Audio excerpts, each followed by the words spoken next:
Assalamualaikum. Hai, saya Aulia Zahra Amalia dari Prodi KPI Fakultas Dakwah dan Komunikasi UIN Sunan Kalijaga, Yogyakarta. Di video ini, saya akan membahas mengenai demokrasi dan keadilan dalam studi Islam. Video ini saya buat untuk memenuhi tugas mata kuliah pengantar studi Islam semester 1. So, let's dive right in. Apa sih demokrasi itu? Jadi, demokrasi adalah sistem pemerintahan yang mengikutsertakan rakyat dalam mengambil keputusan. Nah, tadi kan demokrasi. Kalau keadilan itu apa? Hayo. Sebenarnya istilah ini sendiri sudah self-explanatory. Secara etimologis, adil itu tidak berat sebelah. Nah, yang perlu digarisbawahi di sini adalah keadilan itu menempatkan sesuatu pada tempatnya, sesuai kebutuhan, bukan sama rata. Dalam sejarah Islam sendiri, adanya Piagam Madinah menjadi bukti demokratisnya Rasulullah dalam memimpin. Karena piagam itu merupakan kesepakatan antar golongan yang disusun untuk membangun kota Madinah bersama-sama. Pun pada masa Khulafaur Rasyidin, Abu Bakar membuat forum dari berbagai kalangan untuk memutuskan penerusnya. Lalu, ada nggak sih dalil yang membahas mengenai demokrasi? Ada dong. Salah satunya disebutkan dalam surat Ali Imran ayat 159. Ayat ini merupakan perintah kepada Nabi Muhammad SAW. Kalau gitu, apakah boleh kita berdemokrasi semena-mena? Enggak dong. Dalam Islam, berdemokrasi ada ketentuannya.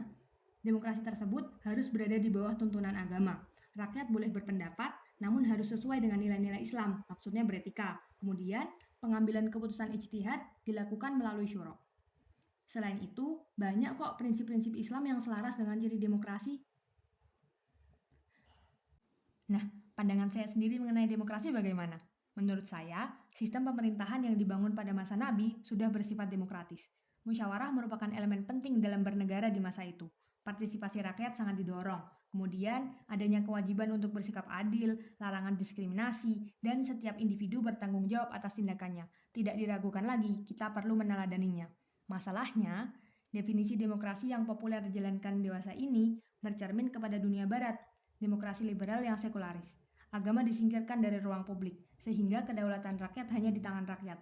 Padahal dalam Islam, kedaulatan paling tinggi berada di tangan Tuhan. Selain itu, suara rakyat yang merupakan bagian vital dari demokrasi bisa dimanipulasi. Orang-orang yang berhak memberikan suara dapat diintimidasi, disuap, dan semacamnya demi mengubah suara mayoritas. Sehingga menurut saya, dalam menjalankan demokrasi, kita tetap perlu meneguhkan keyakinan dan prinsip kita agar tidak terombang-ambing dengan westernisasi yang hanya menganggap demokrasi liberal sebagai demokrasi yang absolut. Demikian ulasan singkat tentang keadilan dan demokrasi yang bisa saya paparkan. Mohon maaf apabila ada kekurangan atau perkataan saya yang menyinggung. Wassalamualaikum.